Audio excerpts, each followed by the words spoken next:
Hello everyone and welcome back to the Refresh Step where you recover yourself for the main step. I'm your host for today, tomorrow and the foreseeable future, Theodore. And I'm with Autos Battler in the UK and admin of the Battle Spirits English Wiki, Ayumu Seiki. Hello. So yeah, Ayumu, how are you doing today? I'm doing fine actually. Went to the arcade, just coincidentally met a pal who also plays the DDR, Ooh. and then we play for like at least an hour. Ooh. We were freaking tired. Like I was fine for the day until I finished the DDR. I can see that. It's like Now a I just kind of want to sleep. Yeah. it's like a deceptively really tiring game, but same. It's like it's like the thing that like it builds up your adrenaline, and then like especially when you're with someone, it's just like last game, yeah, last game, Yeah, last game. Exactly. Just at any games. That Yeah, is why. exactly, yeah. That is why I am amazed that during my practice, like because I don't have that much time, so I am trying to limit it to like one set every night with Amami. So it's Okay, like that's good. I was like kind of surprised that we get to end it in one set. But I guess we are both working now, so it's like kind of have to. Oh yeah, right now I'm also working with like all kinds of decks, Mm, mainly two, but like at mm, least I'll try to use the other ones. mm. At the very least, know how they function. Yeah. The worst part is that like I don't have enough of the cards, so I Mm-mm. can't try every deck. Oh. That's the problem. Now, I made the list. I need Mm-mm. someone else to try for me. They say it's not working, but like, Mm-mm. you know, when they say it's not working, you never know it's actually because of that build or just because they're not playing it right. Mm-mm. So, True. That's like I was trying a deck for someone else, and then I was like, "Oh, how do you do this?" And then like when they played the decks, like, "Huh? Huh? Nani? Nani, you can't do that." But yeah, I think it's the it's the problem of control deck, right? Like because there's all the subtleties that okay. So if you hold it for one more turn, it will be stronger. But the turn after, if you don't attack, then you will then win. You can't lose, but you don't win. So it's like those kind of subtleties that, Yeah, yeah, yeah. I'm just sticking to my old, good old mid range where it allows me to be a little bit indecisive. Also, with very little choice because okay, I draw my aggro hand. I guess I'm playing aggro too late. Yeah, it's like that's the problem with aggro decks is that Yeah. you have to be really precise on whatever you do. Because like Mm-mm. even one minor misplay Mm. can like delay the whole thing. It's like, oh, I could have pushed for that ice shield. That's one more turn for them. Mm-mm. And they're like, oh, I just top decked this ice shield because you didn't attack me last turn. And it's like, like things like that happen. And Exactly. like, it's especially worse for aggro decks. Mm-mm. Like control decks, you have a bit more leeway because Mm-mm. it's supposed to be slow. So like Mm. at most you waste one more defense card. Mm-mm. Sometimes it's important, sometimes it's not. But Mm-mm. then like if you can manage well, then most of the time, one or two misplays is fine. Mm-mm. No, right.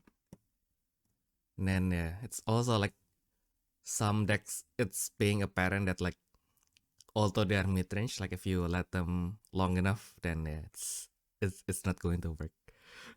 Oh yeah, mid range is another interesting one. So Mm-mm.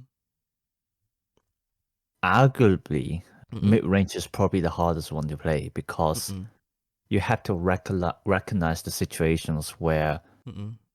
you gotta attack or you don't attack. Mm-mm. Because like aggro is more of you have one direction. Is Mm-mm. you slip in as many attacks as you can Mm-mm. while surviving. But then mid range is like, ooh, I'll attack here and here I Yeah. don't attack. I'll save this magic for defense, or maybe I can use it offensively as well, stuff like Mm-mm. that. It's like it's so much harder to play. Yeah. As the flexibility grew, the difficulty also grew. But Exactly. I'm an indecisive person, so it's like it kind of works. Cause like I think like we all know like how the mid range was supposed to be played, right? And then you shuffle your deck, and then okay, this is a control hand or this is an aggro hand, and then like okay, so I'm going to play aggro, and then you draw the control parts. Yeah, that happens a lot. Yeah. But then it can still go two ways, right? Like either your opponent you cannot finish your opponent, and then you don't draw more of the control parts, and then you lose, or your opponent didn't lose, and then you draw the control parts, so you somewhat get into the mid game with a more control hand, and it kind of brings you to an advantageous like end of the game. But now there's Mandala. Oh my god. Yeah, that reminds me how I'm playing my yellow list. Like, cause I don't think I can build a better yellow list, so I actually been using the TD list from Pro Tour just for testing. I'm not the one using it. Like, I'm not actually using it, but like when the others need a yellow deck to face, then that's the list I use. And then there's so many times it's like, come on, I just need one more spirit and I can end this game. Jewel Magic.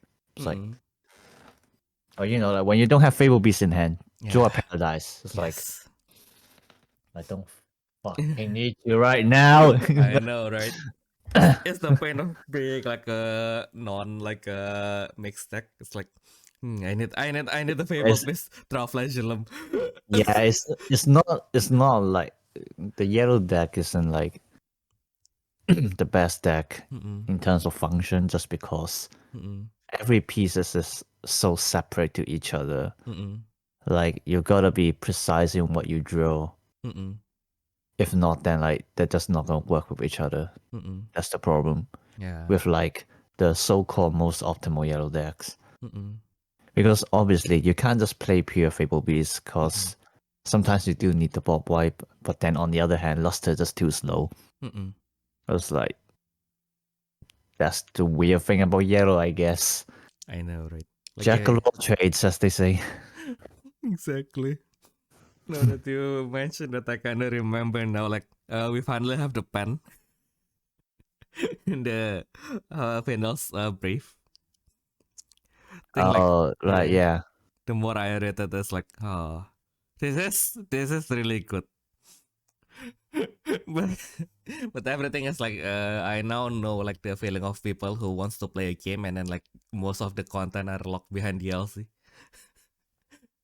So, that's kind of like the feeling, right? Like I was like, when I first read the effect, I was like reading like, I don't know why, but since my Japanese is okay-ish only, so I was like, when I read it, I was like, I skip it to the last line, and then I was like, so Brave Engage, you add 2 cores to the spirit. It's like, ha. So you went all through that problem, and then you get 2 cores. I mean, it's 2 cores for each of your partners, so yeah, exactly. And then I read on the front, and then okay, so for each of your partners. So it's like, so if you have 3 Petit Vinyl, then you get basically a Ragnarok. Yeah, 6 cores. Yes, so it's like, so I know that this is not bad, but it's like, you know. I mean, to be fair, it's kind of the same as Cameo's Brave. Can't remember the name, but yeah, exactly. Yeah, exactly. Yeah, but then like, because like with exactly, you also need to build up your board, and probably most of the time you can only gain 2 cores, which is the same with Fenio. Yeah, true. And I believe Petit Fenio, you're probably gonna refill enough to get all 3 anyway. Yeah. So I don't think it's particularly that hard. Exactly. Yeah, I think the only weakness, if any, is that we don't have symbol in it. But yeah, I guess like because like the one attack effect gives you like 1 draw, and then it removes 1 spirit. So I guess it works. It's supposed to be kind of a spam deck, I guess. Yeah. Not like aggro, but spam. Tempo. I would say tempo, maybe. Yeah. Yeah. Or is it just like a one shot? No. Well, technically yes, but let's be honest. At this stage of the game, you can't one shot. Yeah. So True. yeah, Yeah, it has like if you have to play, it's gotta be tempo. Mm-mm. Especially since it doesn't lock anything. Like if you're playing Firma, then sure, that's one shot. Mm-mm. Because she literally locks the whole hand Mm-mm. and being unblockable with 5 symbols. But then like Fenio doesn't do that, so Yeah. And then your opponent opens up list like it. Of course. yeah, don't expect Petit Fenio to be like the top meta deck. Mm-mm. Like some people probably gonna find some win with it, but it's Mm-mm. not like the go-to choice if you're playing yellow. I still Thank you. think at this stage, probably the best yellow deck is Demeter. Mm-mm. Ah, yeah. Yeah, that's the most stable one. Mm-mm. Well, I was going to say that until I remember Petit Glow is a thing now. Oh yeah, no. No. I don't know. I think like the one that I felt the how to say like the most comfortable is probably still the ultimate divine spirits. No, I wouldn't say so. No, Yeah. like because like again with Petit Glow existing, Mm-mm. it's just gonna clear your whole board. If anything, I actually just remember Palm is a thing. Oh. Palm is probably like the best yellow deck right now. Mm-mm. As in like in this era, not like the best of best, but yeah. No, the best of the best is still the best of the best is still angels. I am biased and I am proud of it. Yeah. I mean, the Isa stack is not even pure angel now. Like you're gonna be seeing Batidolus and then Rack Mantis and then suddenly Jet. Yes. Exactly. And that's what made it that's what made that good. So But it's not against pure angel anymore. no, they are angels. They're You see. angels, but it's not full angel. Yes.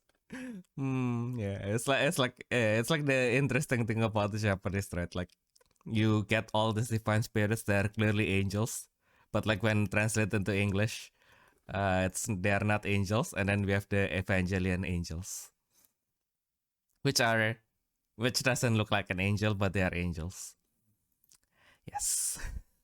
Yeah, The like beauty of all those Christian lore behind Evangelion, I'm not gonna understand any of them. yeah, no, not even I will. I think like because it's like the whole the whole culture as a whole. So there are some stuff that they don't teach us because of reasons. But Well, yeah, I guess. it's no, it's just because no, I think like if you have like a deep enough knowledge on Christianity, well, not just the Bible, obviously, because I mean, I don't think the Bible itself actually talks about how the angels look like. I think it's something like people added later on. So yeah, but it's just like the general storytelling of Evangelion that's like it's not working too well because in the first place, Hideaki Anno, the creator, he probably focused on portraying the feeling of the series more than the story. So like if you ever had depression before, you're gonna relate to this series so much. If you don't, you're not gonna give a shit about it. Well, so that means 90% of the humanity is probably gonna understand it. Are you sure? We have we have Asia. Depression doesn't exist. But yeah, like I watched the original series, the original movie, and then the 4 rebuild movies. And then after that, I started when I started to go to wiki for 2 hours to understand everything. Are you sure 2 hours enough? Yeah, I actually still don't understand everything right now, but I kind of get the general gist. So that's that. I think that's good enough. I mean, after watching anything, if after it's been a while, I'm not gonna remember everything anyway. So you get the general feeling is good enough. Exactly. But yeah, after all, it's going to all connect to like the promos that they will give in BSS04. Oh yeah, like those arts are gorgeous. Yeah. It's actually very funny how like half of the arts they use are originally from premium boxes, like premium Bandai. So like for the Japanese who only cares about the art, they're gonna be so jealous. No, Because they like right. I pay for this amount of money just for that art, and then now you can just casually get it from a box topper. Exactly. My God. Well, get one pack each time you buy one box. Yeah, and then I also the pre-release event as well. They're gonna give it that out in the Mm-mm. pre-release event. Yeah. So that as well. Exactly. Now you don't have to hope for, hopefully not getting the SPR that you don't want and then getting the Wing Gundam that you want. The good old days. Oh The yeah, good old days of the false cuts. yeah, I always wanted Gundam Abatus, but then actually no, did I get it? Yeah, I think I got Abatus. Mm-mm. I think he was the not Clevis, the foil lord, Oh, I think. Acidia. Yeah, he's Yeah, Acidia. I think he's Acidia, yeah. Mm-mm. I wanted the Exia one actually. Oh, But yeah. I never got it. Oh. Yeah, I think in the end I only got a Wing Gundam. Oh yeah, I got Wing Gundam as well. Yeah. That's Clevis, isn't it? Exactly. So Yeah, yeah. in the end, all the Clevis just flock around me. All the angels flock around me. Oh yeah, I think have I got all versions of Clevis? Mm-mm. No, actually no, I don't think I got the original SPR. Nah, I have So everything. I'm only missing that one. Mm-mm. Yeah. I will give you an SPR Clevis. Why not? Because I'm generous. Because I have Yay. two SPR Clevis, I think. Oh, okay, maybe I'll give you a double heart. Oh, thank you. I mean, double heart is actually useful for you even as a yellow player, so Yeah, exactly. yeah, I would say even by set 4 comes out, it probably still have some use. Yeah. I mean, like, Yeah.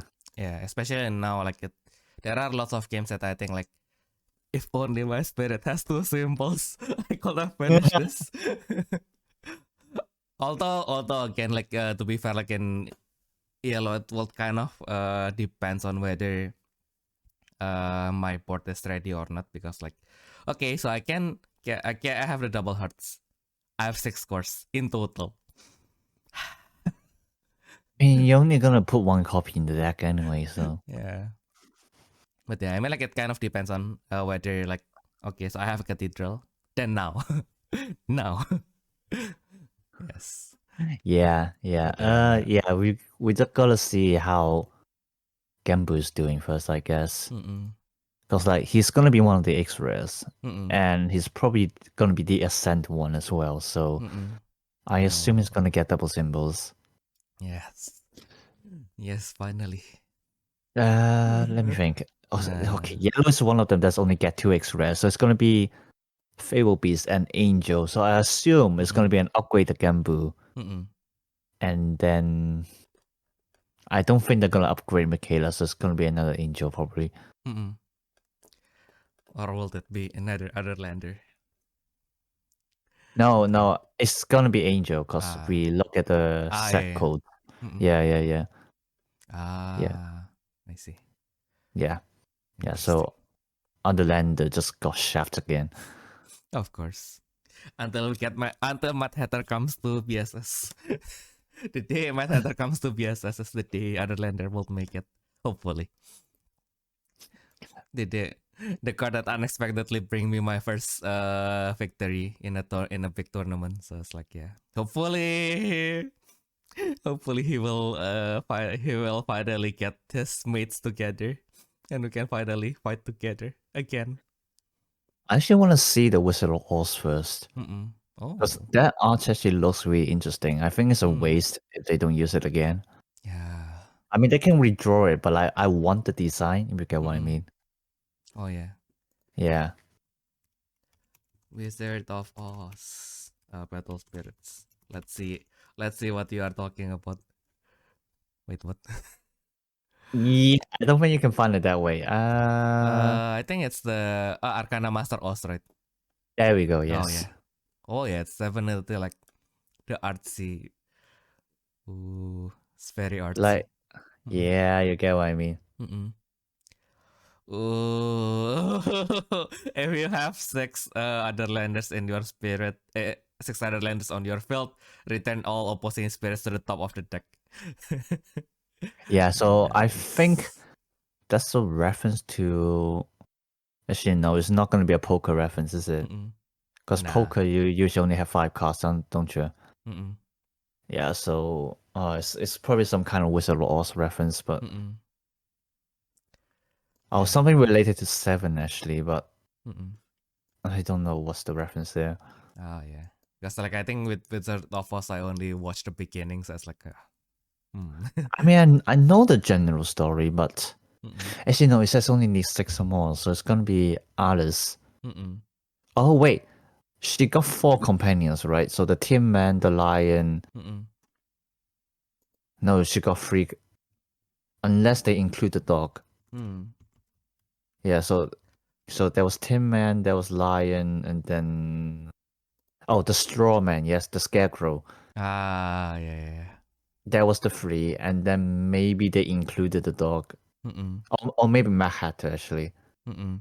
and then Oz himself. So that's 6. Mm-mm.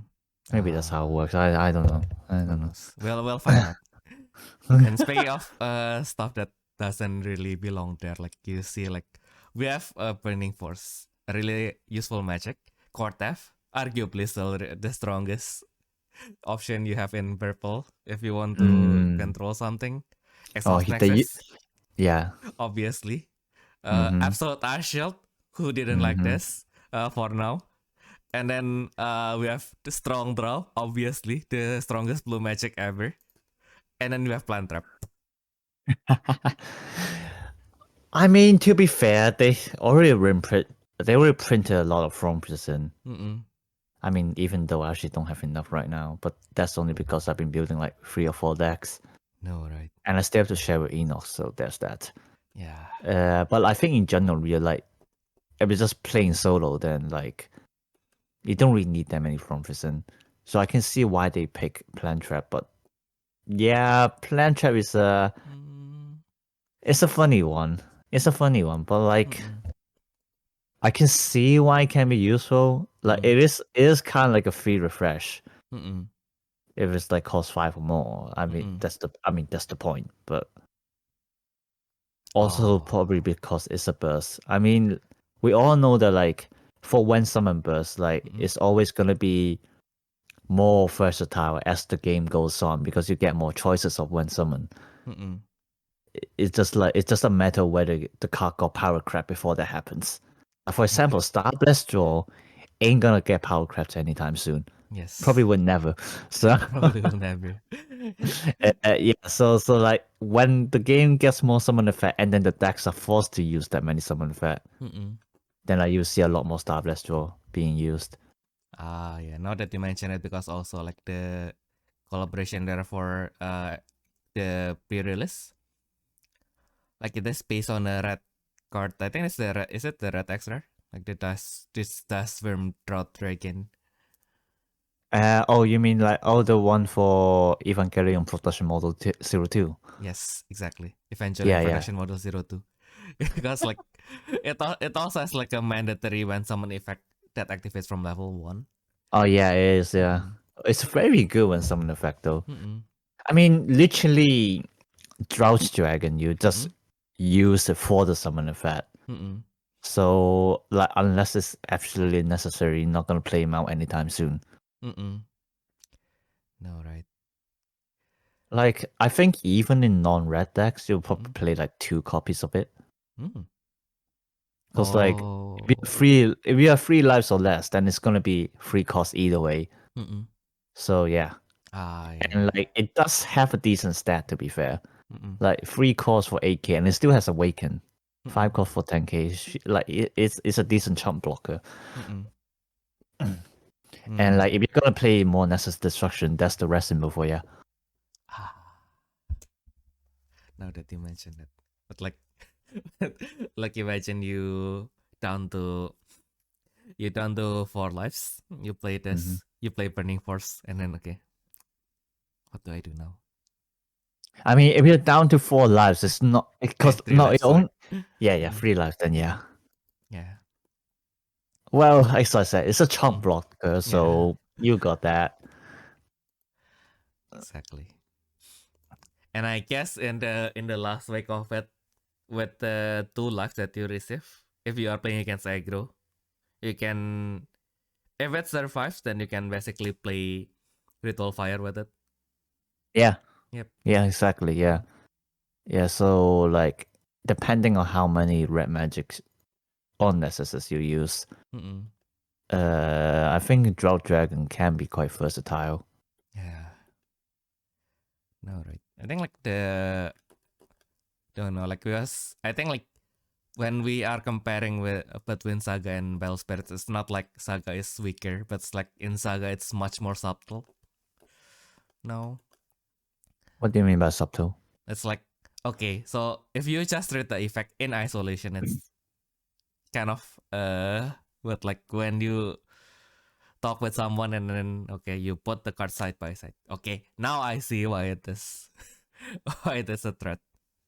Yeah, yeah. So like I think that's the good thing about Saga. Well, besides all the fucking vanillas they have for whatever reason, uh, like it's still very much a combo game, which is a good thing, because like it means like it means like the decks have structure. You're forced to build it around a certain structure. Like unlike because like most of the time the game is only broken because you're able to throw every single good card into one deck, aka the good stuff deck. Yes. So yeah, so that's when the game goes wrong. So I think right now, like every card, it looks very weak by itself, but then like when you pair with something else, it gets good. Then I think that's like the best situation you can have for a card game. Because like it means it's good enough to be used, but then it doesn't get abused. Yeah. The Indian we will want a faster pace and then it will get broken at one point. Just a sad it's just a sad fate of any card games. I mean, to be fair, Unless they even die right now, first. it can be pretty broken. Yeah.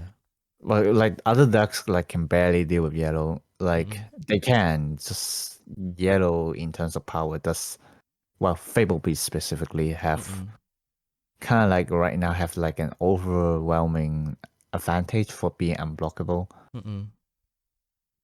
I mean, I mean, you can play vanilla to block it, but then like it's just like also the amount of lives they've gained at the beginning of the game that makes it really hard to deal with.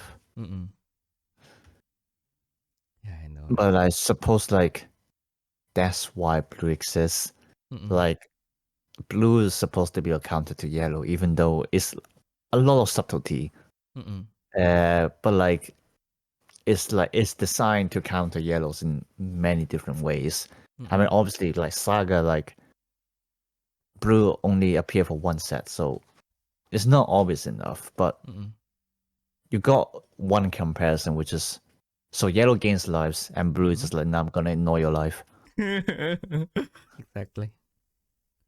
Yeah, yeah. So like that's one counter to it, and probably gonna be the reason why Mew deck's gonna appear more often if yellow is Bless specifically is continuing to be a thing in Yeah. set 4. I mean set 3 right now. Technically, you can play blue, but then like it can't deal with the other decks. I think it can deal with yellow pretty decently, but like it's against the other decks that like blue struggles with. There's that. Yeah. And especially now that we know like eat me cake is a thing. Eat me cake. So Eat yeah. me cake. That's Eat such a me funny cake. name. Yeah. That's probably like a sign that they are probably going to move shift a little bit from plus. We'll see. I mean, hopefully obviously they can't support Bless forever. But we still don't have the true blast. Yeah, nah, true blast will be too strong for now. But Oh yeah, god, no. yeah. My God. And then yeah, like the magics. Like we have something like Ancient Draw. It gives you 2 cards. Reveal. Let's say reveal the top 3 cards of your deck. Add all spirits with Ascend. So like even if you bring it in off red, it's still going to be really wow. You have to cost that list, but yeah. Yeah. I mean, like if you are playing mid range with it, or if you are playing control, like you probably will have it. And then you have Mind Flare. Well, I guess it's still fine. I mean, like with 3 costs, you have No, the choice it's to destroy not something. fine. No, it's not fine. It's definitely Exactly. not fine. Yeah, it has to be opponent spirit as well. Like if you can choose, if you can choose your own, maybe we can do something quirky with it. But no, it has to be opponent. So No, right. yeah.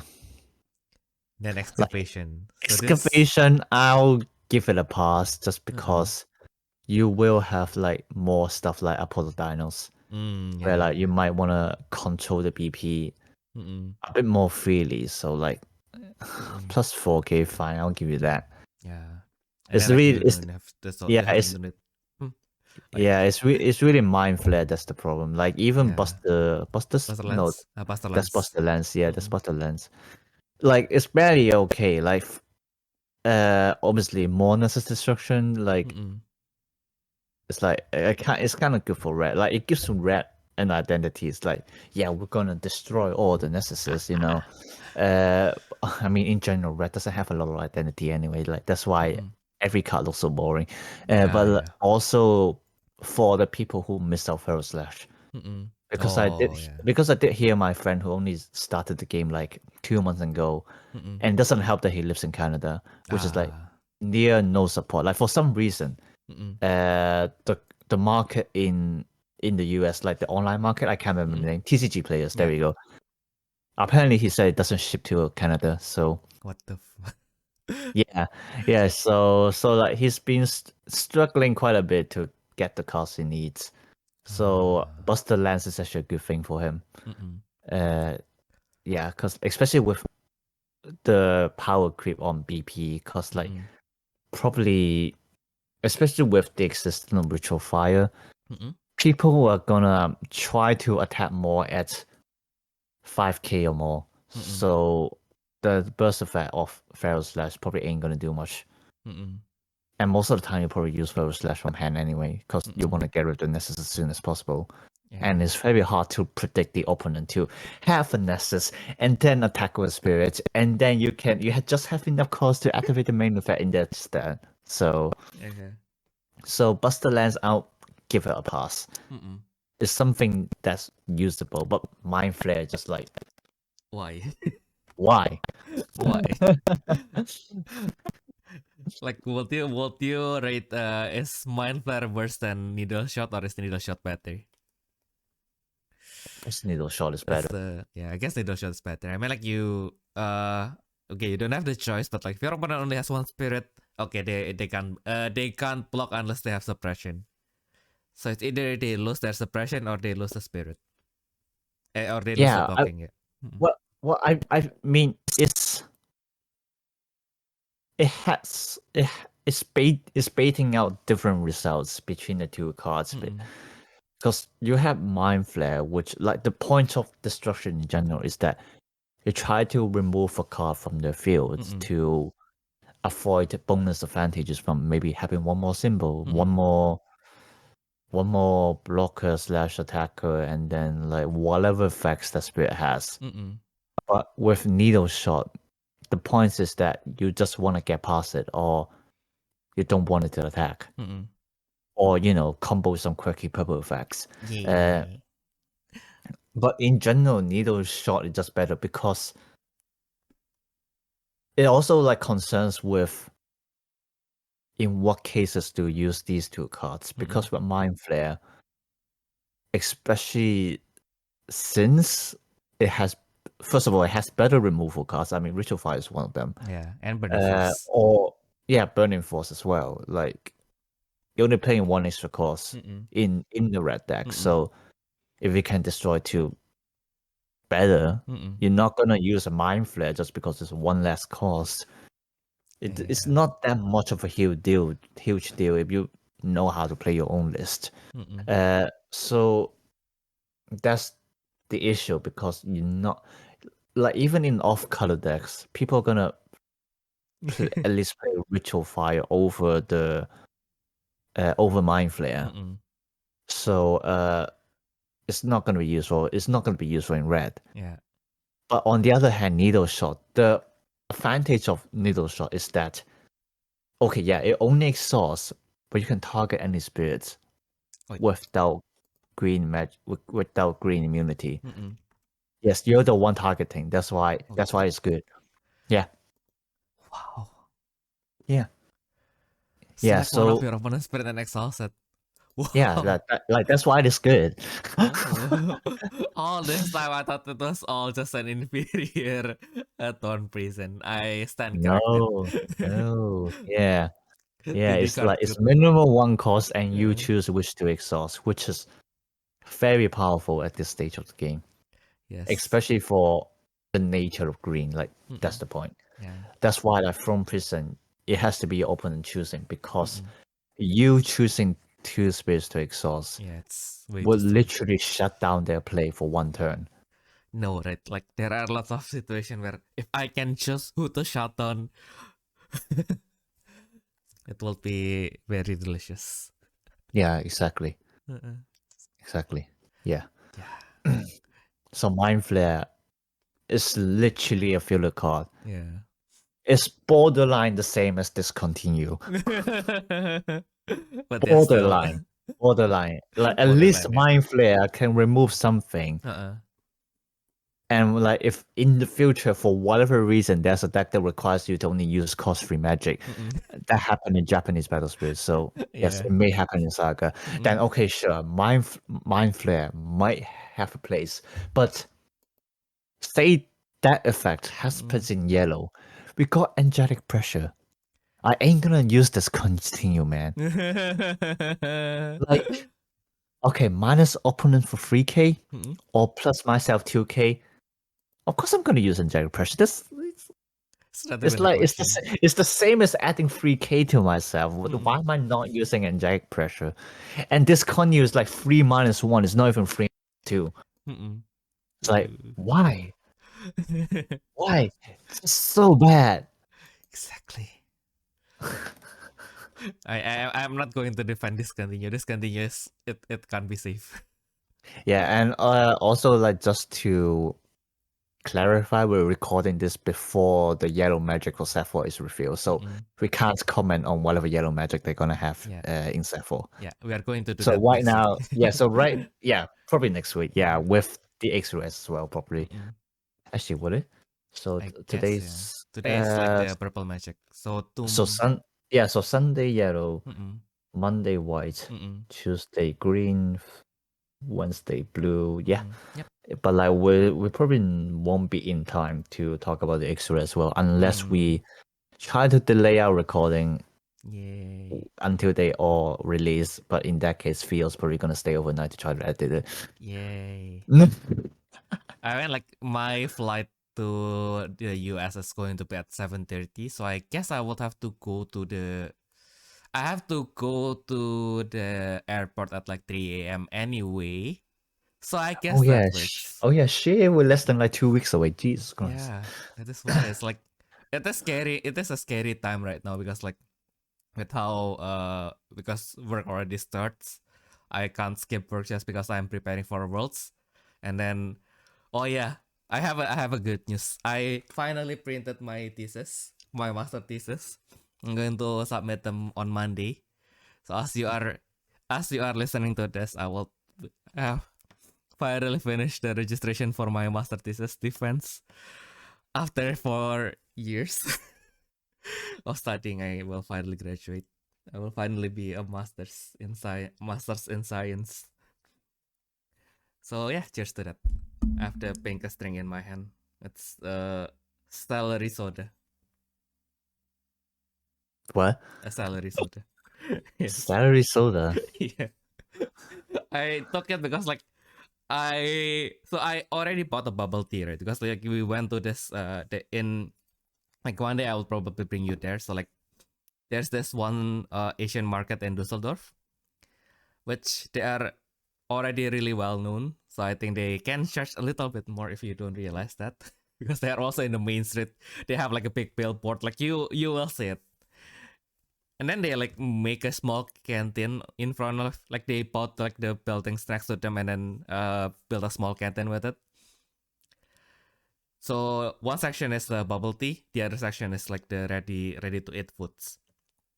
They used to have like a fridge for barbecue as well, but I think it kind of doesn't work, so maybe they just brought it back to the supermarket. But anyway, my sister was like lining up in the bubble tea first, so like, okay, we do our bubble tea first, and then like, okay, now I have to choose something to eat. And then I pick like one of the, like, because I can't decide, I just pick like the one that lets me like choose lots of things. And then it was really expensive, but okay, like my sister was like, yeah, fine, like why not? Like let's try it once in a while. And then it comes with drink, and then like, okay, so I already have a bubble tea.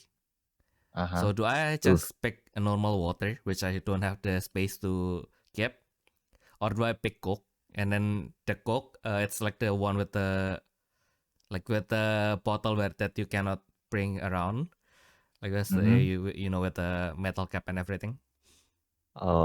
Yeah, and then yeah. And then in the middle, there's the fruit tea and the fruit juices, the fruit soda.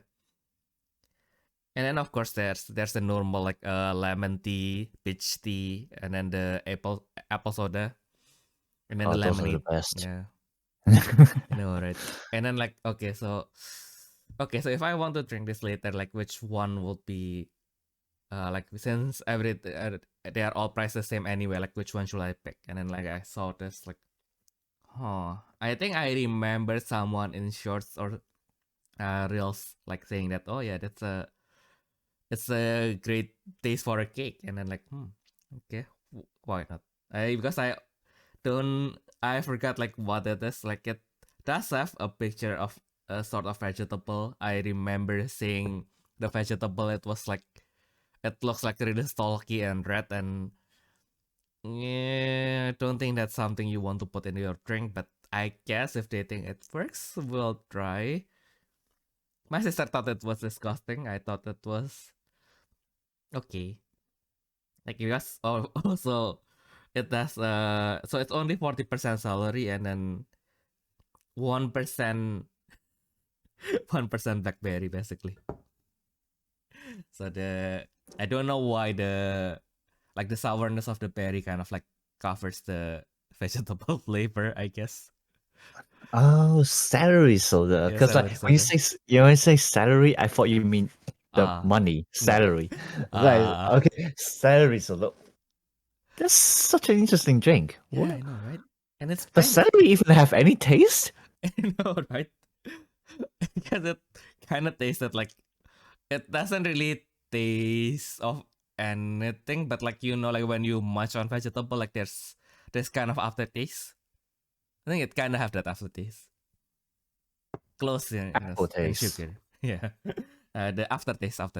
Oh, aftertaste. Yeah. Okay. Yeah. So yeah, like when you get the vegetable, it's like, it's like there's something coating your mouth that feels like something, but it's not. Is it flavor? Maybe. It's probably the flavor of celery. It's the feeling. It's the taste of green. The green taste. Okay. Yeah. I actually never had any like vegetable drinks. So I can't really understand like the taste of anything. I did say I would like to try everything once, but then I just never dare to basically. People do say they would taste nice, but then I just don't feel like it.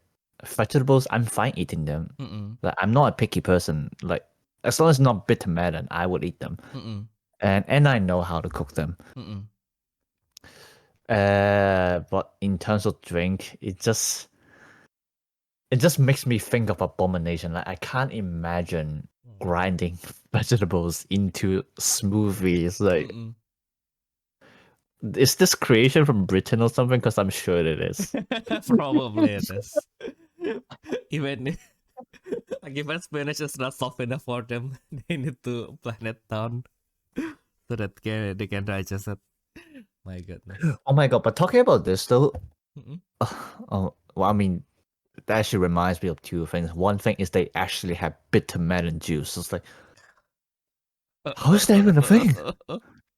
How is that even a thing? I know, I would never dare to try that unless my mom is beside me. She will probably drink it down because she likes to eat bitter melon. yeah. But also, there was this one time I went to a local pub in Glasgow, Mm-mm. and then I just got scampi and fries. Mm-mm. I love scampi so much. Mm. And then they came with mashed peas. Mm-mm. How much you pay, yeah? Oh, mashed piece. Is it? Yeah, literally. Well, same meaning. You get what I mean? Yeah. Yeah. What was I going to say? Mm. Normally, I don't know if you have mashed peas before because it's literally a British thing. Like Yeah. you can make it yourself, but no one's gonna do that. Only the British do that for whatever reason. They can't just eat the piece; they have to mash it. Yes. Why? Why? It's like it's just telling me to grind down the broccolis, bruh. But yeah, usually they taste really bad. Mm-mm. I think probably because they're usually frozen before they bring it out. Oh, yeah. But this cup of mashed peas Mm-mm. is actually fresh and steaming. Mm. I ate it and I was like, this actually doesn't taste bad. Yeah. So it opened a new world for me. So it's like, Oh. I think I might like the mashed peas. But yeah, I think like when you eat it on its own, I think it's going to be fine. I mean, like, I think the No, most. if you eat it on its own, I think it's too much Mm-mm. because it's literally the taste of peas. I'm not even sure if they put salt in there. Ah, I ate up the chips. I see. Like that makes it like more digestible. But in general, they actually made it really well because you know it's not like the microwavable kind of hot. It's actually literally just made it. Mm.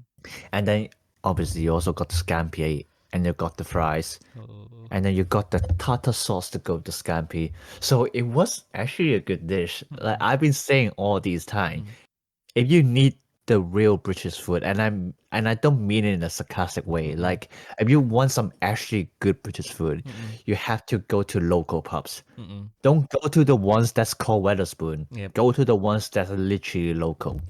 Yes. They actually make good foods, even if you think, even if you heard that the food is bad. Mm-mm. Yeah. Yep. Exactly. Yeah.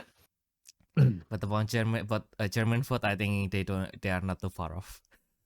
Oh Well, yeah, I mean, I think so. Yeah. yeah, I mean, it's not like they are bad, but it's like not really better than what you can make at home. It's like, but yeah, then Yeah, most again, of the time. but then again, like most German food is like, except for the street foods, it's like something that is like pretty high effort. So it's like, so yeah, you can, yes, you can save money and make maybe something that is more delicious at home.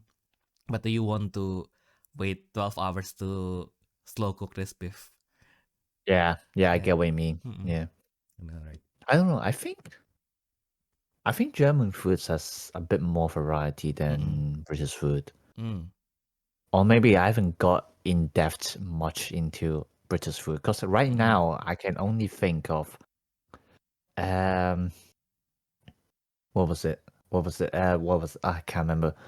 The Celtic. Pot Yeah. the Celtic. No, the pot bellies Yeah. with they call crackles. Basically, it's like Oh. basically the skin, Yeah. but like deep fried skin. Mm-mm. So pot belly, that's one with what's the sauce called? Huh? The Oh. brown sauce. The I can't brown remember. sauce. The brown sauce. I And think you gravy. just call it yes Yeah. gravy. I don't know why the word suddenly went out of my brain, but yes, Yeah. pot belly with gravy. That's one. That's the one I usually like to eat. Mm-mm. Cottage pie, Mm-mm. and then fish and chips. Mm-mm.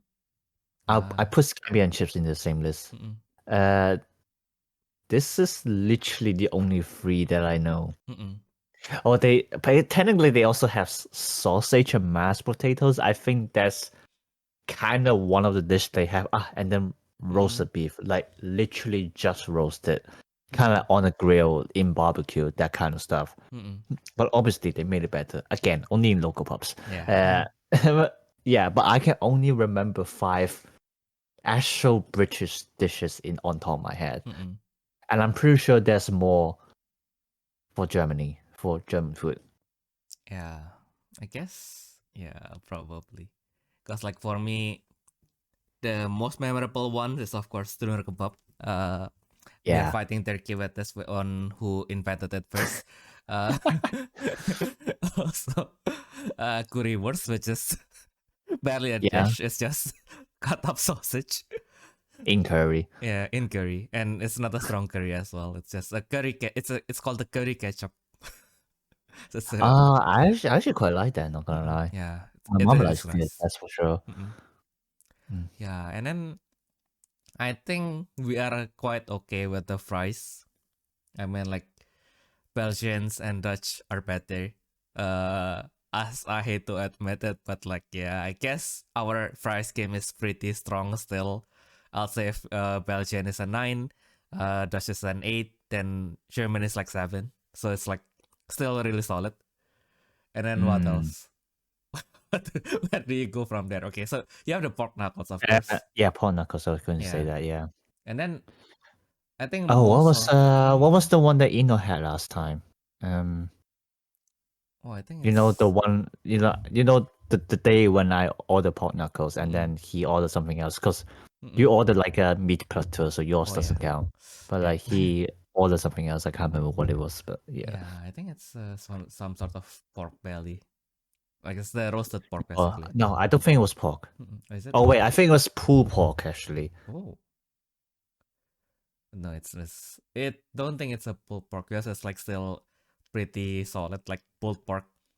I tried pulled pork in an American restaurant. I don't know if it's how it's supposed to be. It was like yeah, I kind of didn't pick Like, the now that you texture. mention that, I actually don't know how high quality pulled pork actually tastes like. I know, right? I only ever taste the low quality ones and they suck. That's why I never Yeah. ordered them.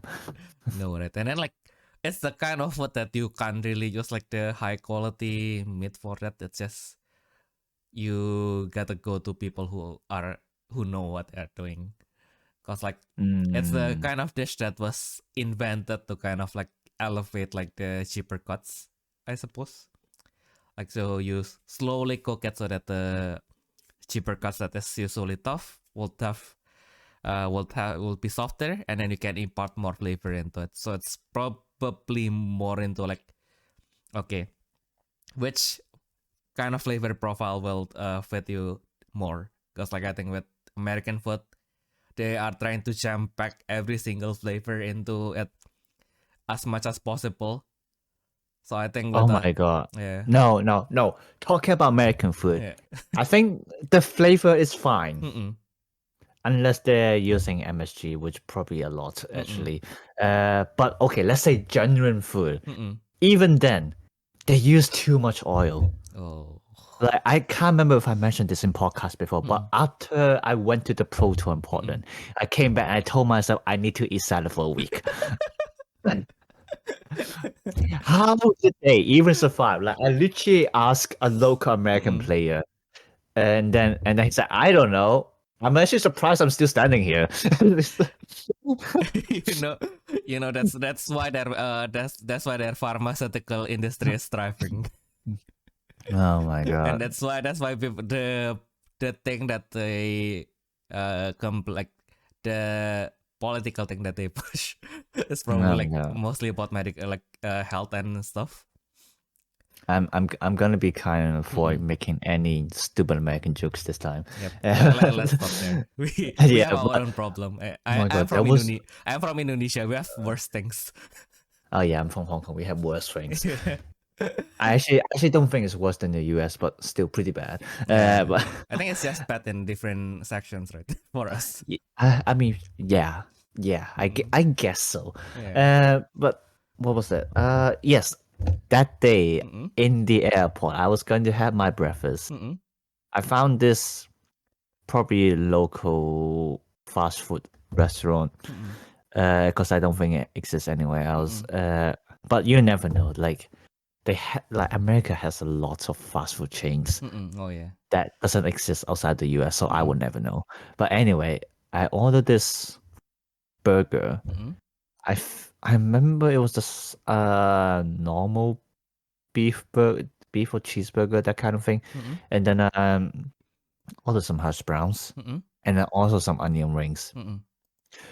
The burger itself, I was holding it through the wrapping paper and I could still feel the oil before I eat it.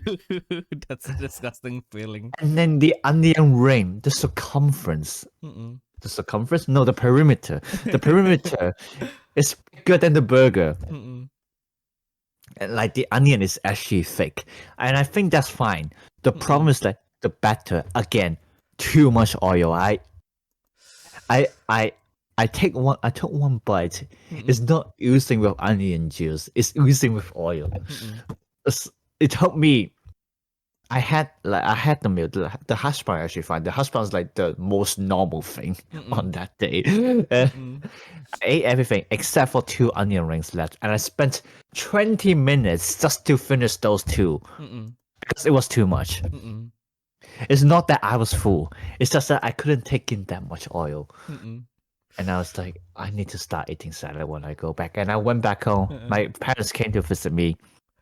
So we head up to Glasgow and then, they came over to visit. They can't eat salad with me. So instead, the other way around, I went to eat whatever they want.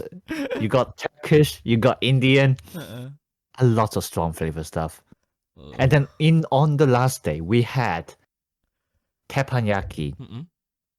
And for whatever goddamn reason, the set menu already had rice, and then they gave you half a plate of potatoes. Potatoes. I was like, oh my god, I barely consumed any more carbohydrates when I went back home. That was too much, man. I was literally unable to eat normally for 2 days. I went back home. Normally I eat like, let's say 2 portions of rice, like 2 bowls of rice. After I went back after that meal, I couldn't even finish half a bowl. That was a lot of carbohydrates. The carbohydrate fatigue is real. I can only keep on eating carbohydrate stuff just because I'm broke, but yeah. But yeah, Oh my anyway. god, I was only staying for 4 days in Portland last time. This time I'm staying for 6 days. I'm gonna die.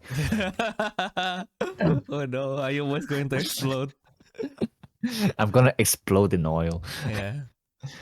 I guess since we are together, we can just buy something in Walmart and then who are we kidding? We can we even find something? Like what if what if the raw meats are even laced with oil? Oh my god, don't even talk about it. I actually never been to a Walmart. I couldn't find a Walmart in Portland. I mean, probably one reason is because I didn't venture far enough, but we didn't have that much time to venture that far anyway. Yeah. But I've never been to a Walmart, and I would very much like to experience their security system. Not saying I'm gonna do anything illegal. I'm just saying because all those internet memes, they always say, "Oh my god, it's so easy to steal stuff from Walmart." I don't care. I was like, how is that even possible? I know, right? Like, and then you went to Europe and then nobody watches anything, so it's like, oh. So how come it can be easier? My goodness. Yeah, it's such a big difference. I think it already happens here in Newcastle in the UK. Sometimes it depends on the hours. I think when it's peak hours, the metro gates they're still closed, so you have to tap your card to get through. But during off hours, usually the gates are open, and they literally have open stations. So they basically rely on you to pay for the travel fee, and you don't even have constructors on the train to check your to check your card, to check if you're paid. Mm-mm. I've been in Newcastle for this is my 5th year. Mm-mm. I think. Yeah, this is my 5th year. I only got checked like twice on the metro. Ooh. I've been a good guy. I always pay for my travel fee. My British friend told me not to do that. She was like, "You can save money. Why don't you just do that?" My friend skipped like 100 times before he got a penalty, and like it's nothing. Yeah. But as my mom had taught me, especially in a foreign country, because when they're British, they got caught. I mean, nothing much happens. I mean, especially since this isn't exactly a legal thing. I suppose unless you're doing too much, but they make you pay the money back, and like that's it. They don't really want to bother anyway. But because I'm a foreigner, it gonna gives them a lot of wrong impressions for my race of people. So my mom always says, don't cheat your way through anything.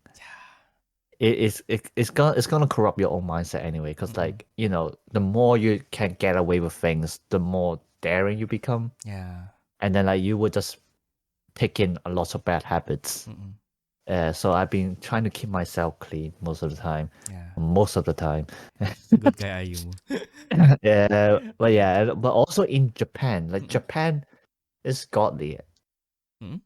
Their gates literally have no doors. Like granted, I've only been to Shikoku, but I think that's enough. Like I never got stopped by a door there, as far as I remember. It all relies on our goodwill, even in peak hour. And then same in the restaurant. I think partly because we're foreigners, so probably the staff members don't want to get into it too much because they can't speak English. But none of I was going there with my friend, as I did mention a bit before. Only the two of us. None of us are at the age of drinking in Japan. Basically, we're all under 20. My friend ordered a beer. They never check. Yep. My goodness. Yeah. But yeah, now you unlock 2 memories. Because like one, yes, go ahead. Like one the other day, speaking of like the penalties, like the other day, I was like strolling casually through the station. Like I think I got checked once, mostly because I got checked once and then I almost paid the penalty because like I have this thing called the semester ticket. And then it is digital, but I kind of have to download it every time the semester changes. Then I have to download a new one, and then like I forgot to download the new one. So at least the staff were kind of reasonable, and then they gave me like some kind of receipt, and then they said, okay, so you bring this receipt to the office, and then you can basically clear your charges. But I have to pay administration fee of like 10 euros or something, so still better than paying 60. But the other day, I finally saw someone getting fined like 60 euro, paying in cash to the staff. So it's like, L. That's an they're L. definitely foreigners because they are speaking in English. Like, okay, so so that's how you tell the German people from the non-German people here. My goodness, but yeah. Well, if they're all Europeans, they probably have some way to figure themselves out. It's like how we can figure us out. Yeah. Indonesian, Korean, Japanese, blah blah blah. Yeah. You see a person's gesture, you know where they're from. Among Asians, at least for us. Yeah. But obviously for us, we can't differentiate Europeans. I still, or actually, like, I'm not trying to be racist, but like white people in general, I actually, most of the time, I actually cannot differentiate between different people. Yeah. Yeah, so it's like, it's just a race thing. Like we can differentiate our own kind, but then, and like they can as well, but we can't do the opposite way. Also because like the border situation in Europe is much more complex. So it's like, okay, so we are living in a region that was ruled at some point by the French, at some point by the German, at some point by the Dutch, and then now it's a German territory. But like, okay, so there are people from all over the place, and then everything is just melding together. And then, okay, so this is what I perceive as normal German people. And then you go to the more inner part of Germany where there are less, where the lands are less fought over. And then naturally, like generally speaking, like are anthropologically speaking, I took only one class in anthropology, but yeah, let's pretend I'm an expert, but like I'm not an expert, but yeah, let's pretend I'm an expert, and then like let's say, yeah, because there are less people from the other region, their features will be significantly different as well, right? So it's like, Yeah. It's like, especially after World War One, Mm-mm. Europe is like, it's supposed to be a perfect piece of glass pane. Mm-mm. And then after World War One, you just put a hammer on it. Yes. And then shatter, and you get all those little countries just all clustered together. But like they're technically the same kind of people, Mm-mm. It like that was when things start to get really confusing. I know, right? It's like, because like, oh, I'm from here and then I'm from there, but Mm-mm. then they're technically the same kind of people, but Mm-mm. they're from two different countries. It's like, Yeah. okay. And then if it's a multicultural country, like a multiracial country, sorry, like let's say the US, Australia, Indonesia, Singapore, it's like, yeah, how? You had to listen to the accent. That's how. Yeah, I mean, like before listening to their accent, but it's like, yeah, the accent is like the main giveaway. Yeah. And then like even with the accent, like sometimes you have to live there long enough, and then you can then tell like what is the difference between like the Singaporean and the Malaysian, because like Malaysian and Singapore, like until Singapore was independent, like they're literally one country. So it's like you can see that with Singaporean, because they are so small and then they have to interact with each other, they are usually the second and third generation, they are way more comfortable with using English. And then you go to Malaysia where they can, it's like it's not as big, it's also, it's like in a sense it's as big as Indonesia, so it's like it is big enough that you can kind of like hold yourself like in a community with only your people.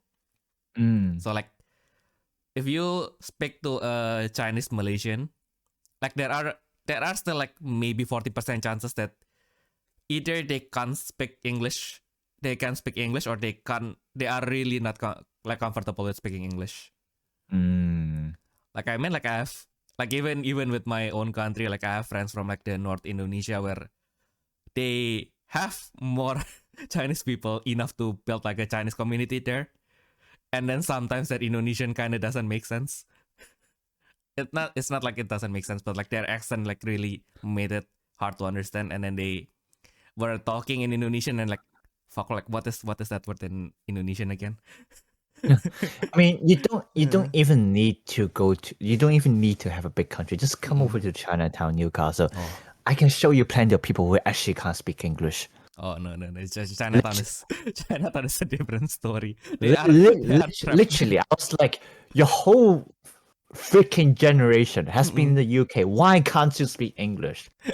Because they are trapped by Ayumu. They are being held hostage by the you're one who can literally speak English. doing business. You're literally opening a restaurant in the middle of the UK. How can you not speak English? I know, right? Interestingly, I'm still gonna shit on the restaurant I'm working as many times as I want. Yay! Like there was, like how did they even survive? I don't know. Interestingly, yeah, interestingly survive. Yeah, now that you have interestingly survived, like I look at Double Deadly and then like, fuck. But then again, it's a Flash only. I just remembered like with the Magic and Saga, if it doesn't have like the main. Oh yeah, now that I mentioned it, I just realized it now. Yeah. Can't do some funny stuff. Yeah, no, right. Like if it is you can use it then main, then it's going to be not broken, but it's like going to be really strong. It's like we basically trade one with any two of opposing spirit.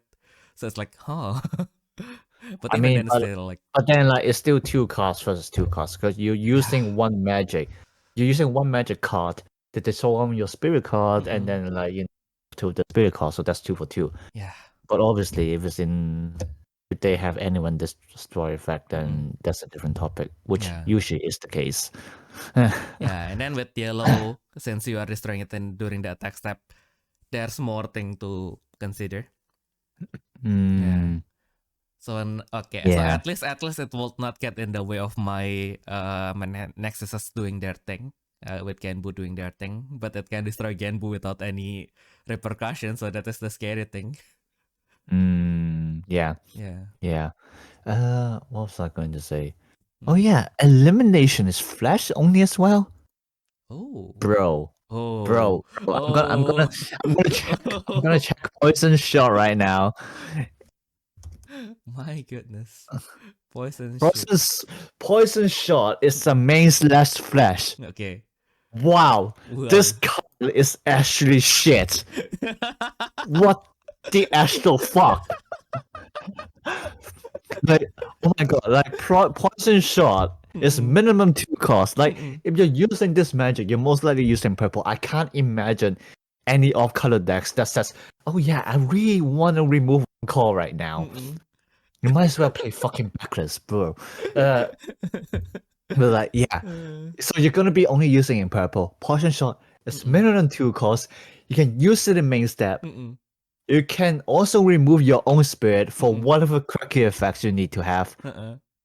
And then you have elimination. Minimum 3 cost can only be used in flash and only remove opposing spirits. Yes. At least poison shot, it has a burst effect that chases you for 1 card. If you need the filter, there it is. Elimination can't even do that. It's like, why does this even exist? Oh my god. Yeah, oh my I guess god. the at least in draft it will be better than Mind Flare. Like Mind Flare, is going to get fucking draft play for like what 1 day on like the 2nd day of the event just because people don't want to waste their plane tickets. Yeah. Fucking Bandai. Yeah. Oh my god, why do they even think this is good? But like talking about Doubly Deadly, we were actually discussing about timing today. Because with how Doubly Deadly is worded is, and the effects cost and then do B. So I was asking, so technically that means if your spirit has a 1 destroy effect, it cuts in before the opponent destroy the 2 spirits, right? And then like, the other's like, yeah. And then so when do you actually pay the effect cost? Because if people haven't realized already, which they probably haven't, because it only happens on a very niche case. So, but basically, we have 2 wordings in Saga. One is when whoever player activates a magic, and after the magic effect resolves. These are 2 different timings. Because how it works is that if I think technically I already have examples right now, but there's currently only 1 card, as far as I remember, that uses the wording when, well, in this case, when the opposing magic activates, and that's the refresh of Grand Warden. Oh. And then, of course, like all the angels, their effects are always after this magic effect resolves, which is so basically after this magic effect resolves is when the magic effect itself is done. Yep. It doesn't include derivative effects. On the other hand, the timing of when the magic activates is when you use the magic, but before they resolve the effect. So, for example, if you play Throne Prison and your opponent has a Grand Warden, they will have to refresh Grand Warden first before you exhaust them. Yeah. So it's gonna be the same. So it's gonna be the same case. Yeah. So destroy one of your spirits to make your opponent selective. Their spirits will once and more destroy them. So we generally decided that the effects cost should be paid alongside with the card cost. Basically, I mean that they're technically simultaneous, but like in terms of rulings, we're just gonna treat it as like the same timing. So let's say you destroy Nemesis at level 2.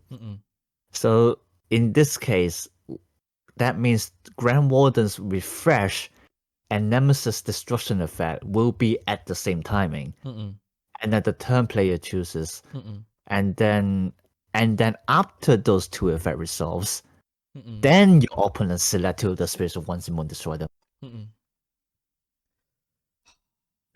Oh my god. So basically, yeah. My goodness.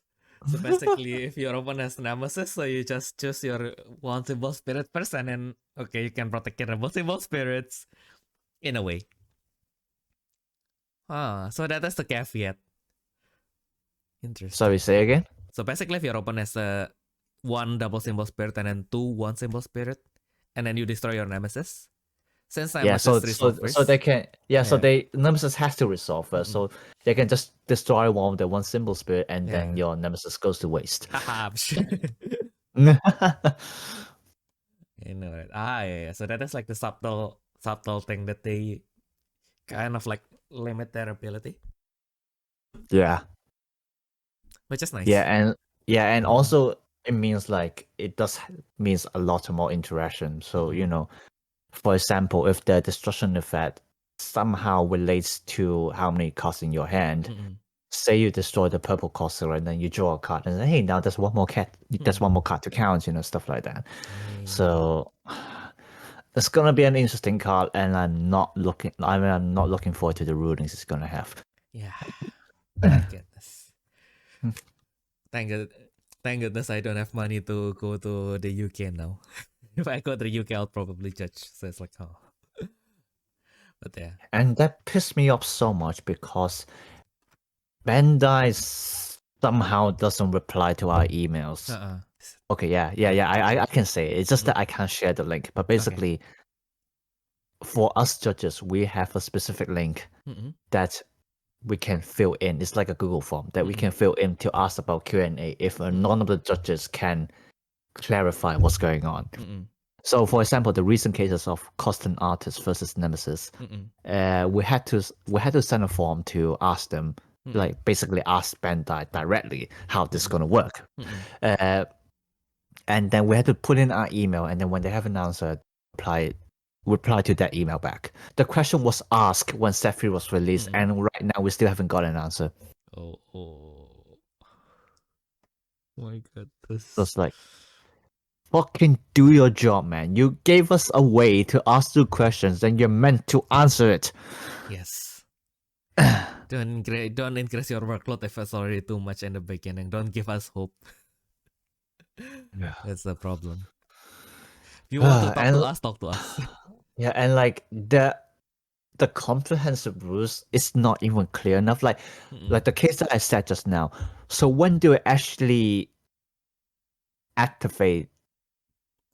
Well, when do we actually resolve the effect cost? We don't know. Like, is it technically the same timing as paying the card cost? Is it after paying the card cost? We don't know. And then what is, because like in the ruling it says you can only resolve an effect after the cost is paid. Like it literally just said the cost is paid and then the conditions are met. So what is an effect cost? Is it a cost or is it a condition? I mean, right now it doesn't really matter, but I would very much like a clarification on what kind of effect it is or what kind of aspect it is in the game.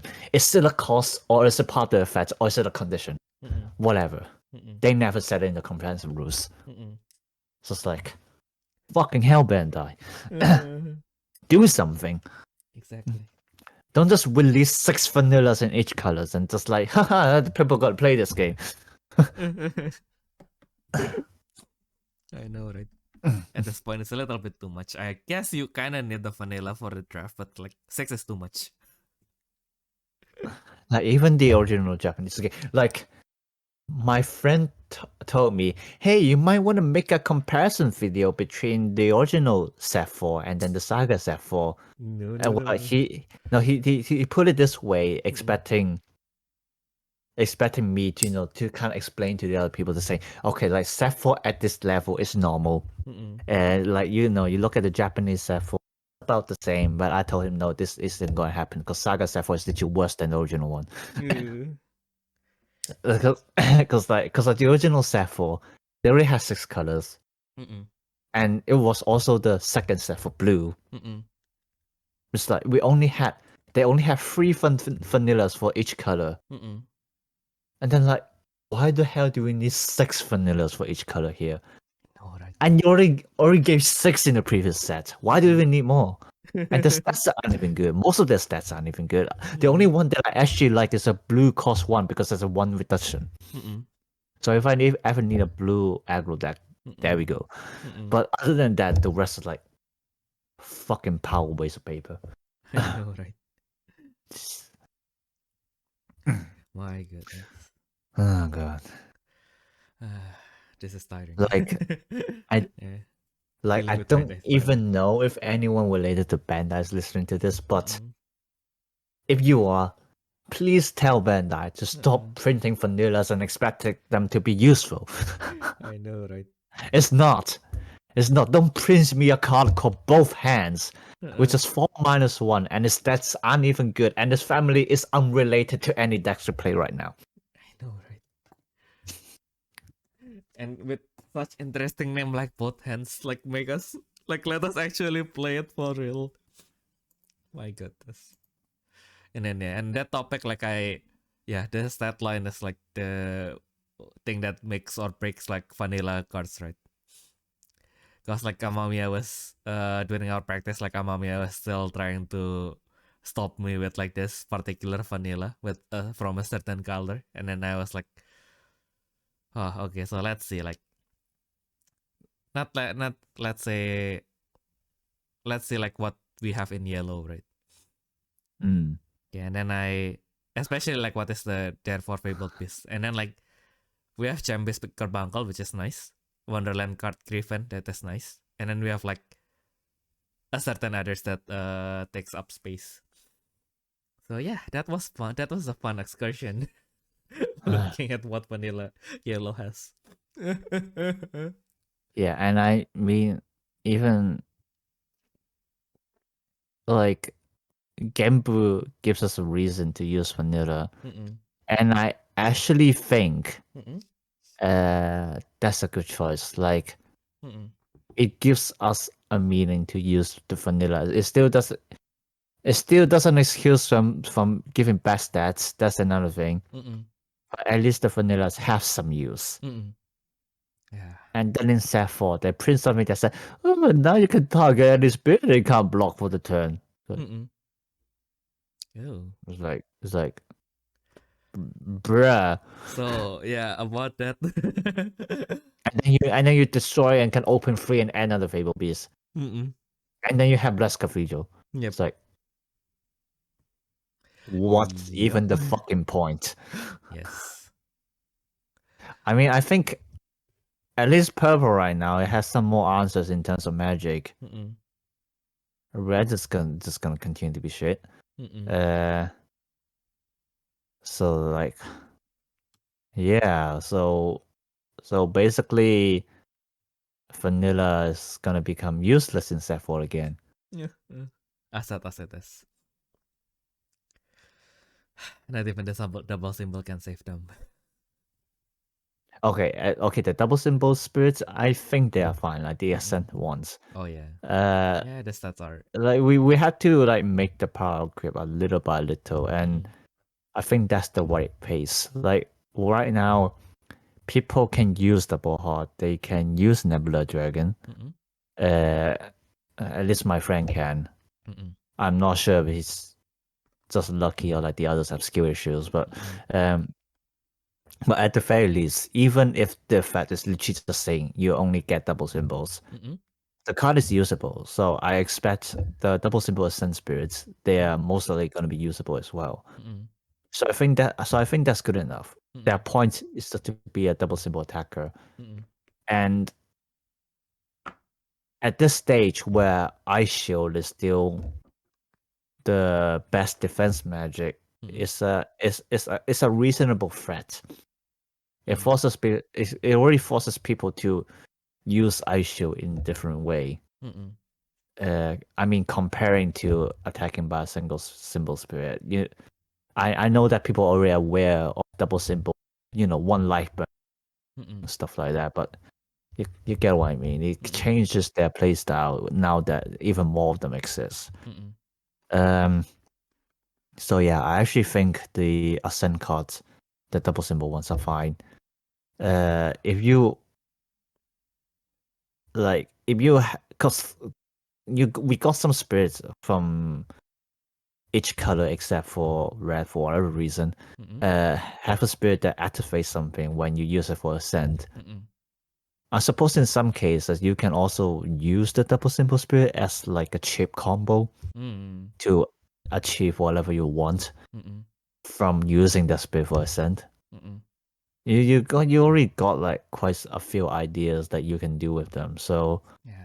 I'm fine with them. I'm fine with them. Yeah. It's Especially. it's it's really about the Mm-mm. vanillas that Why?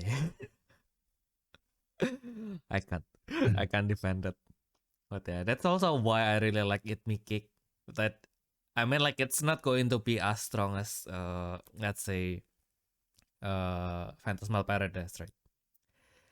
But I think it is a good direction that they finally started to give something that resembles an engine to other families as well. yeah. Mm-mm. So I think with eating me cake bring actually no, we don't have another lander X rare. Not yet. It's always because the Yeah, because because the double symbols are the yeah, lander, right? Like that's why it's on the other lander. yeah. But then it's either gonna be Gamble or the Angel, so Mm-mm. they either expect us to mix the families again or Mm-mm. I don't know. This is so weird. Yeah.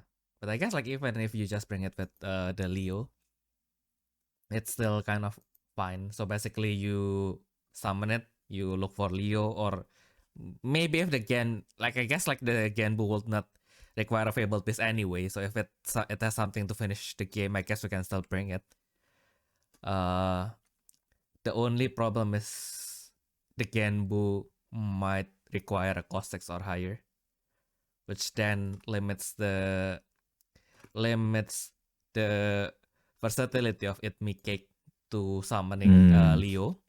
Well, by that point, we might have to see how good Turbo Rex is Mm-mm. because Oh. maybe then you can play a white yellow deck. I mean, my friend already plays like a white yellow version before, so we can definitely make something out with these two colors. But yeah, especially with draw two, like you get Turbo Rex out and then you still get to draw two. I mean, it's 2 for 2 because you want spirit for Ascent and then you play another spirit out and then you draw 2 cards. Mm-mm. So it's basically net gain 0, but then that's fine. Mm-mm. That's fine. You don't really have to net gain anything. Mm-mm. White anyway. The point of white is just that it needs to keep a constant resource. Yeah. Yeah.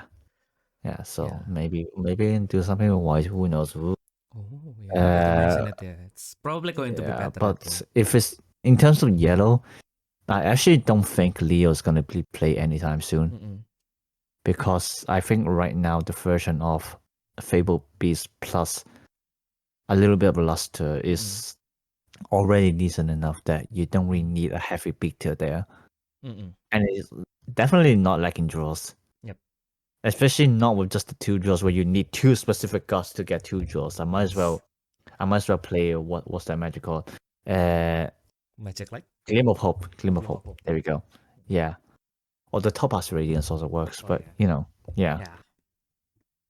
Yeah. No, I think like it is more like a good direction. Not It's not going to replace Phantasmal Paradise. It's Phantasmal Paradise. If you compare it to this is nothing. But it's like, okay, so you summon it, reveal 3, and then like if you play it with other landers, you can just use Charles to not Charles, Joker to use it again. What else? We have the Queen, I guess. Question mark, but Oh yeah, if you can gacha out Leo, mm-mm. then Oh that's yeah. pretty strong. But I don't know because it Cake also looks for Leo, right?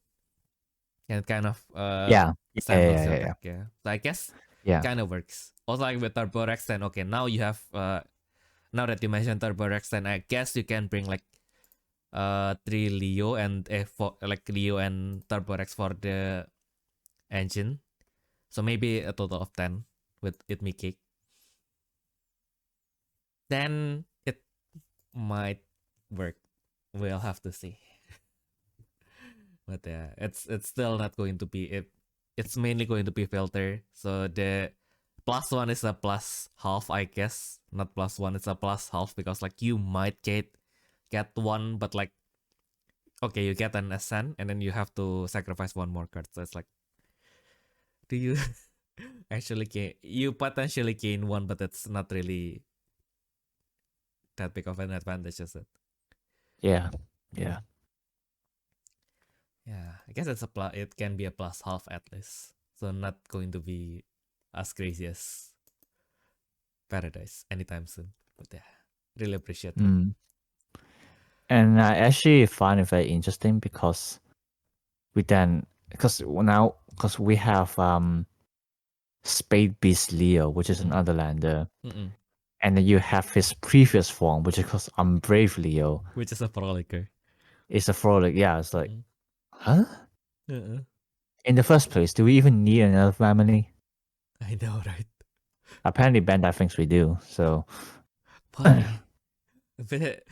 It is a lion. If it's a fabled beast, okay, it will still not be my. But oh my god, no, it's I got it's a 5 cost 2 reduction and then the plus only activates at level 3 with 4 cores. I think the problem here is that Bless is basically the identity of Fable Beast. So we basically gotta be skipping an era before we have a Bless deck that's not Fable Beast. Because if you just release it the era right after, people are just gonna blend it all in. Yeah. So it has to skip at least one era with a certain points of power craft that the players will realize, oh, we can't use the old Fable Beast Blast now. We have to use these new ones. And then, maybe then a Blast in a different family would actually be useful. But even then, I don't think Unbrave Leo is going to be any useful. Nope. Now, I mean, like, I think, like, with the matches that we have talked before, I can kind of defend them in draft. Like, no, Unbrave Leo, even in draft, is like, it's a dead weight. Even if you can build even if you drafted like lots of yellow cards, it's still going to be a hard sell for me at least. Yeah, I think Bandai is going for too many directions. Like if it's supposed to be an actual competitive card game, don't make it draft. Yeah. Or like you either make a full draft that also in competition we're playing draft instead of build stacks. Yeah. Then sure, fine. But now Bandai's like they want both things. And then everything is just so lackluster in the set. Because apparently some of them were nerfed just to be playing draft. It's like, no, we don't need draft. Yeah. Or like there's no point of nerfing them. If we play draft, there's gonna be a way. It doesn't really matter what if or how overpowered they are. The draft in general, the cards aren't going to mix well, and unless you deliberately make the cards blend in, which is what a certain set in Japanese battles really did, it's not gonna do well either way. So you might as well just focus on the competitive aspect. Yeah. And also, especially right now, because draft isn't a serious thing, people literally only play draft in events just so they can pay the few amount of money to gain maybe an SPR from it. That's literally the point. They're not even focused on the gameplay. At least I think most of them aren't. Yeah. So yeah. I mean, like, I guess then without focusing on draft, they can make the set smaller and then make things more exciting, isn't it? Yeah, make it smaller or make the effects better, really. Yeah, I mean, like, even if we need the vanilla like for draft, like, I guess eventually we can just do it like Magic. So basically, instead of inserting the vanilla into the sets, you just let since this will collect us in the store anyway, so just give them the normal effects, and then the store can just okay. So in addition to the ones that you get in the sets, in the booster packs, you can also pick like the vanillas that we have in the store. So I guess that way you can kind of try to focus more into like one color. You have the option to kind of like focus more into one color that way, right? Well, there's gonna be too much money spent for Bandai, so they can't do that. No. Oh Just my god, print a whole set of vanilla. I wonder what people are gonna use it. My god.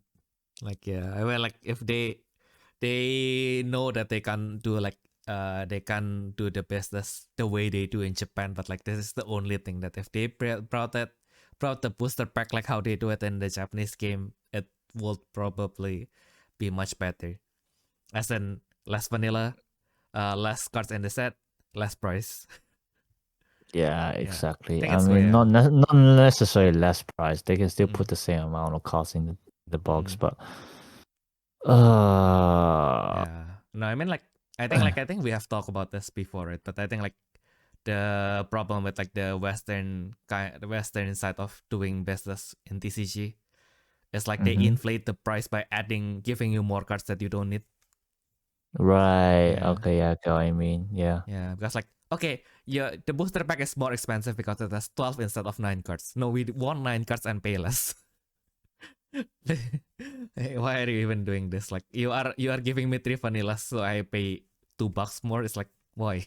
I'll rather can I just keep the $2 and not get 3 vanilla? Oh, because we want your money.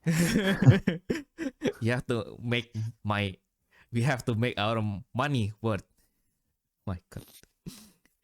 This amount of Asian memes that's brought from the stereotype that we don't speak English well. Well, I guess in my case it kind of stands true. Just I don't feel like my accent is interesting enough for people, is familiar enough for people to make a meme out of. I think English and Malaysian English, like for what they are, it's like it's pretty iconic, isn't it? Like you hear someone speaking in like someone from Singapore speaking, and then oh, you're from Singapore, aren't you? Yeah. Yeah, that is why like I think like I am like with Asians, I think I am most impressed actually with people from China. It's like the people who can speak English, their English is like really smooth. It doesn't sound like an Asian is speaking English kind of I way. think it still depends. Yeah, I mean like the one who are like really good, like the one who goes to uni. Okay. Uni abroad. Sorry, let's be more specific. No. Yeah. I mean, there are lots of Chinese who literally only went overseas for uni, and then their English sucks. Oh yeah, of course. Literally, the only thing they can do really well in English is reading it. But then they can't actually listen to it. They can't speak it. That's like the biggest problem. True. Think for us, it's more about exposure. Like we learn English for 12 years and then barely uses it. I think it's only because my English teacher was like he was a proud American. No, just kidding. He was a good teacher, so it was like he did lots of competitions where they encourage you to speak English. Like in a small competition, there's not much to win, but it's like yeah, it somehow at least motivates like 5 students out of 20, which is so basically he can motivate at least like 25% of the students to speak English more, which I think is a big win. Oh, and I just realized I promised you 2 stories about the trains, and then I just realized I forgot the second one. That's Yes, this, what is it? yeah, because like you said like the gate isn't really close in Shikoku, right? I think like because in don't know why I have the image that in Kanto because it has much more bigger cities like Tokyo. It will be probably much harder. So there's no gate, but if you get close to it, then it will close to sandwich you. But then again, you can kind of cheat it still. So like this is an acquaintance of mine, so I will not name him, but like kind of know, kind of learned this from my friend who interacted with him. It's like how he do it. It's basically in Japan, you have to in advance buy a ticket that pays for your trip from point A to point B, right? Mm-hmm. But okay, so and then you have to kind of know where you. So the annoying part is you have to know where you come from and then where you will go off, and then uh you see on the pricing table like which price you have to pay. Yeah. So the easier way to do this is basically one, you buy the prepaid card, which has a balance in it. The second way is if you buy the cheapest ticket, and then when you try to go out, of course they will reject your ticket, but they have a fare correction machine inside the station, so it kind of takes time, but basically you just pay the difference and then you can go out. So it's still pretty reasonable. And then there's the last card, which is playing your gaijin card. So the acquaintance of my friend, what he did is basically he bought the cheapest ticket. So he bought the cheapest ticket and then he went all the way to I think it's in Odaiba. It's best, and it's where is the Tokyo Big Side? Tokyo Big Side is in Odaiba, and then there's a Makuhari Mese. So Makuhari Mese is another location. I forgot where is it, but yeah, basically we went to Makuhari Mese from like central Tokyo, which is pretty far away. And then you know what he did? Yeah. He just discarded his ticket and then he went to the information like, and then he said like, yeah, I lost my ticket. and then he just play it as if it's just a foreigner fresh out of the boat. It's like, so yeah, sorry sir, I just reached Japan and I lost my ticket. What can I do? And then they were like, yeah, whatever, just go out. I will believe in you. My God, I don't think we can use that though. No. Yeah. I think it's more because like the staff member just couldn't be bothered. Yeah. Like I generally, can you hear me? Yeah, Just making sure, because I'm lagging a little bit. Yeah. I think generally, they probably don't really trust foreigners that much now as well, because we've seen all those TikTok, YouTube videos that like the foreigners was literally messing around. Oh yeah. In Japan. Oh yeah. Yeah, it's and like I've literally seen this video. Like this guy, he walked into the woman-only carriage on the train just to check that it's all women. It's like, why is this even out? And then he like he walk out and it's like, this is like what's the word? This is sexism. It's like they literally made this for people like you. Exactly. It's why are some people so dumb? Oh my God. Yeah, I think like it's the problem with most restrictions. Like when the restriction is first put on, like you can somewhat make sense of it. Okay, so lots of this A, B, C, D happens, and then the restriction was put in place, and then there's always two ways. Like the restriction doesn't do anything, or the restriction do its thing. But like even when the restriction do its thing, eventually it will be the new normal, and then like people will question the wrong things. Like why are we having this restriction? Like like why are we having this restriction in the first place? Because like the context is lost over time, so it's like yeah. So I think that's another problem.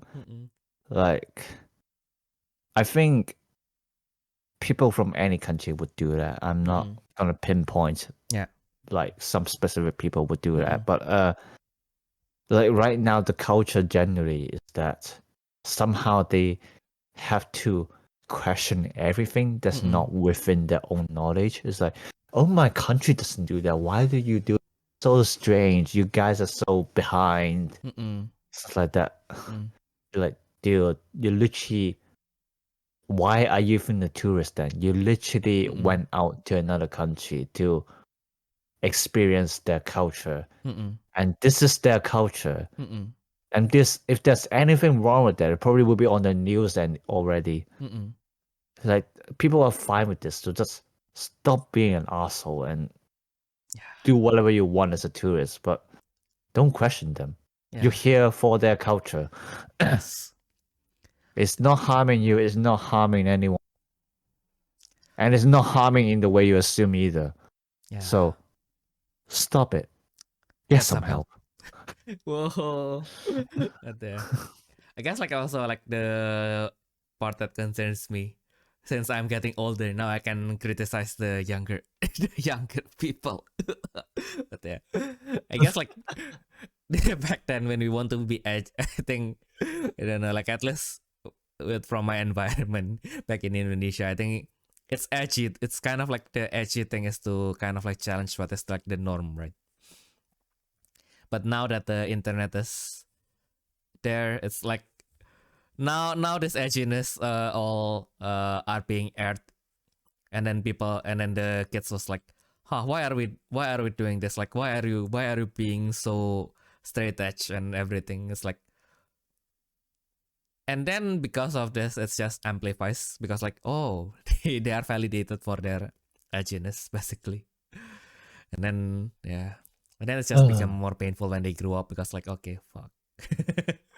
I have to deal with my children doing this as well.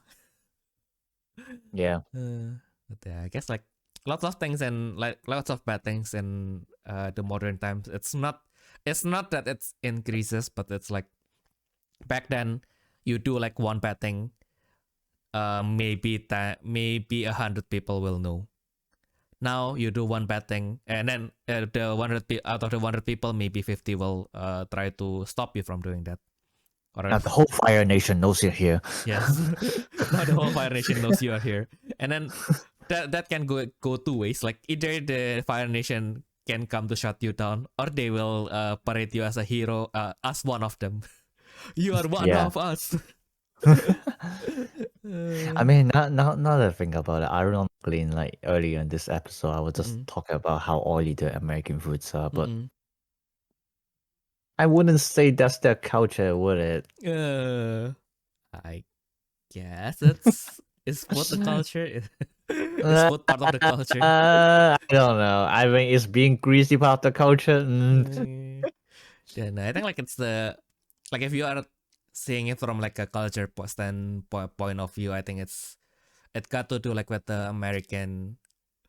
But again, this is just an opinion. But yeah, I guess it kind of goes with the line of their mindset that, okay, you gotta be free to do what you want with your body. Second, you have to always get what is considered like the general consensus I'm just gonna the say best thing. I don't like that their foods are so oily, but if they like it, I'm not gonna do anything about it. I mean, it's their thing.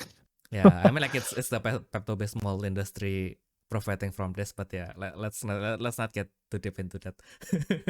But yeah, but yeah, anyway, and then like I think it kind of goes in line with, okay, so culture of indulgence, culture of always getting the best, and then culture of having a freedom of choice, basically.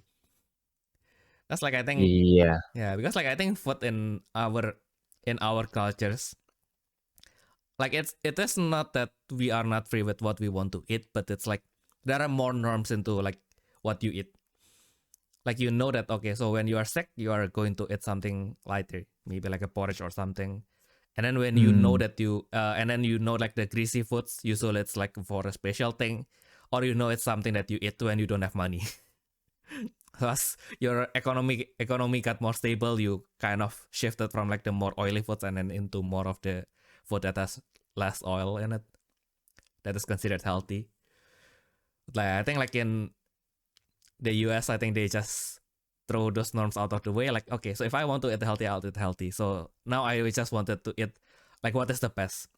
Burgers are best when they are greasy. So I want always a burger that is. I will keep this concept that burger is best when they are greasy. To the last moments I eat burger, and I will always eat burger the way I think it's the best. Yeah, so that's my case. That's my case, Your Honor. I don't know if I can defend my client well or not, but yeah, we said all that, and I was about to bring you to like the Korean all-you-can-eat barbecue in LA, right? I tapped back into my favorite show, worth it because of that. My goodness. Okay. But yeah, I mean, like we have the curse enhancement. Maybe we will be safe. If we did not survive the buffet, we will take the buffet down with us. Bruh. Yeah, I think like the best probably at the best, but like I think that sort is also pretty nice. I mean, like yeah, it's a main only, but it kind of lets you destroy anything. Anything That's exhausted. what Yeah, no, yeah. I think that's actually good. Yeah. Yeah, that's why. Yeah, so basically, their Genbu is exhausted, and then haha. Yeah. Yeah, boy. Yep, boy. That's like with purple, like how do you handle like unless you have a really good hand, like how do you handle a behemoth with 8 cores and a soul core, and then Yeah. yeah. Yeah. So like it's just a thing. It's also just a thing of because this exists, Mm-mm. people aren't gonna attack that easily anymore. Yeah. I mean, you already seen the case with Belagor and any Mm-mm. cost for less cost. Like Mm-mm. unless they actually gain some value from that attack, they usually won't do that in the early game because they don't want to risk the Belagor. Mm-mm. And like it's gonna be more so with the case right now. Yeah. With Death Sword, I mean. Mm-mm. Yeah. So I think Death Sword is such a really good card. It's a little bit pricey, but we can afford 2 copies in there. Yeah, exactly. Like yeah, I think even off color, it's still kind of worth to, especially like if you, yeah, we can finally get rid of no man guard. That those Pesquis no man guard. Hello. Yeah, I mean like yeah, I don't think it will ever happen unless you somehow have 10 cores and you want to sacrifice 1 Tone Prison and 1 Dead Sword just to remove 1 no man guard. Why would you do that? But yeah, I guess you have the option now.